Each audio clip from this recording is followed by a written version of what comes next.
हर क्षण ठाकुर जी की स्मृति बनी रहे।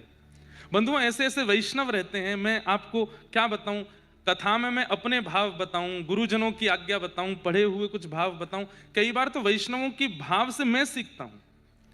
मुंबई के ही एक वैष्णव हैं, उनके फोन में 24 घंटे का अलार्म है, हर घंटे का।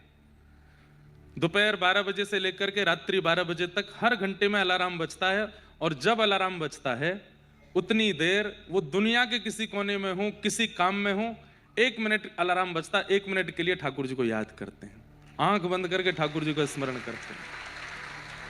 ये देखो फॉलो करने वाली चीज है, कितने लोग कर सकते हैं। भाई वाइब्रेशन पे फोन है, शरीर से छुप तो रहा है, जब वाइब्रेट हो 1 घंटे बाद बस देखा कोई कॉल तो नहीं है, उसी समय नेत्र बंद किए, प्रिया जी को याद किया, ठाकुर जी को याद किया, सदगुरु को याद किया, धाम को याद किया। हर क्षण तो नहीं बन पा रहा, हर घंटे तो बन सकता है ना। एक वैष्णव परसों आए पुणे से, मुझे एक बात बता के गए। मैंने कहा क्या है? बोले महाराज जी हमने 30 पर्ची बनाई है। मैंने कहा क्या है उनमें? बोले 30 पर्चियों में 30 प्रकार के व्यंजन हैं, प्रसाद पाने वाला व्यंजन, और वो 30 पर्ची ठाकुर जी के पास रहती। आप कथा में कहते हैं कि ठाकुर जी को 3 चीज प्रिय हैं, राग, भोग और श्रृंगार। तो महाराज जी गला है नहीं तो राग तो हम कर नहीं पाते, क्योंकि कॉर्पोरेट जॉब करते हैं, इसलिए श्रृंगार भी बहुत विशेष नहीं कर पाते। तो मैंने कहा क्या करते? बोले सुबह उठ के दोनों पति पत्नी ठाकुर जी के पास जाते हैं, और उनके सामने एक बाउल में हमने 30 पर्ची बना के रखते हैं।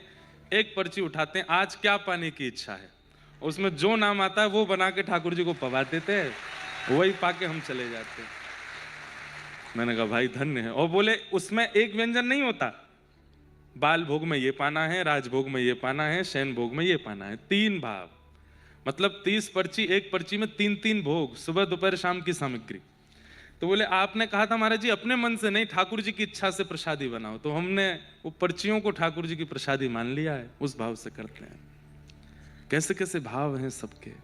बस ये भाव ही भगवत प्राप्ति का साधन है। सब साधन एक तरफ है, उपनिषद हैं, वेद हैं, पुराण हैं, नियम हैं, कर्मकांड है। परंतु भैया कलयुग में अब जैसे जैसे हम आगे बढ़ रहे हैं, हमें कठिनाई नहीं, हमें सरल भाव अपनाना पड़ेगा भगवत प्राप्ति के लिए। बहुत कठिनाइयों से नहीं कर पाएंगे। जय हो महाराज जी, आप प्रारंभ करो, हम आ रहे हैं। जय हो, बड़ी कृपा महाराज जी पधारे, बहुत सुंदर भाव। कथा में वैसे तो नित्य ही अद्भुत अद्भुत श्रोता सब आ रहे हैं, आप सब प्रशंसनीय हैं, सबको हम प्रणाम करते हैं, सबको हम वंदन करते हैं। पर आज एक विशेष श्रोता भी आए हैं, और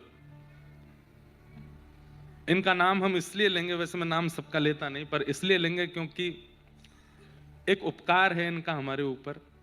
श्रीमती किरण बजाज जी यहाँ बैठी हैं, बजाज इंडस्ट्रीज के आप, हाँ देखो ये यहाँ विराज रही हैं। अच्छा, इनका नाम हम इसलिए नहीं ले रहे क्योंकि एक उद्योगपति हैं। इनका नाम किस लिए ले रहे हैं वो सुनो।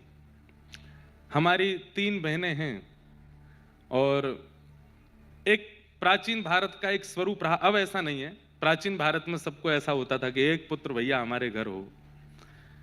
अब तो ऐसा नहीं है, अब तो सबको बस, अब तो जिस घर में ज्यादा पुत्र होते हैं वो लाली क्यों नहीं है हमारे, एक लाली हो तो आनंद हो, सुख हो।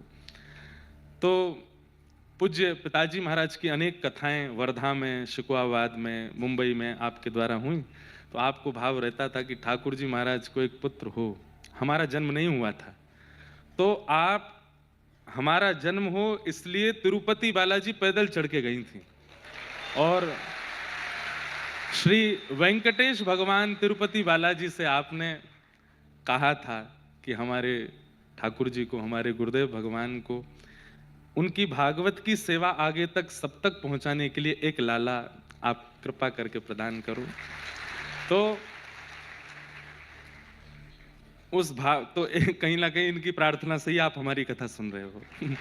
तो आज आपका आना हुआ, इनको धन्यवाद कह देना कि भैया जय हो जय हो। तो इसलिए आज आप आई हैं कथा में, तो मुझे स्मरण हुआ कि हम तो बचपन से आपको मासी, मौसी नहीं मासी, मतलब माँ जैसी, इस वही भाव से आपको बोलते। तो आज आप आए तो मेरे मन में भाव आया कि माता हैं, पिता हैं, वो सब संत हैं जिन्होंने आशीर्वाद दिया दास को, पर संतों के साथ साथ कई वैष्णव भक्तों का भी आशीर्वाद मुझे है। उनमें से एक आप भी हैं। आप भी आज आए हैं कथा में, बहुत बहुत आपका अभिनंदन, स्वागत। आप सबको बारंबार प्रणाम। कल ठाकुर जी का मंगल जन्मोत्सव कथा में हुआ। आज प्यारे गहराल जी कथा में आएंगे 56 भोग आरोगने के लिए। कल की कथा बंधुओं दोपहर 12 बजे से है, तो पहले वो 10 बजे से कुछ मुझे समय पता चला था। अब जो रात में रुकने की सोच रहे हैं वो चले जाना सुबह। हाँ, और इतनी जल्दी नहीं आओ। खैर मुझे तो पता नहीं, पर यहाँ देखो भू, ये भुव, वो स्वर्ग लोक, ये 3 लोग तो यहाँ बैठे हैं। एक रसातल और है नीचे। मैं वहां भी गया था कल, और वहां भी तिल रखने की जगह, नीचे भी लोग बैठे, बाहर भी लोग खड़े हैं, यहाँ बीच में दोनों तरफ गैलरी है, वहां भी लोग बैठे हैं। कम से कम दादर में ये पहली बार होगा कि 10,000 के करीब वैष्णव एक स्थान पर बैठ के कथा सुन रहे हैं।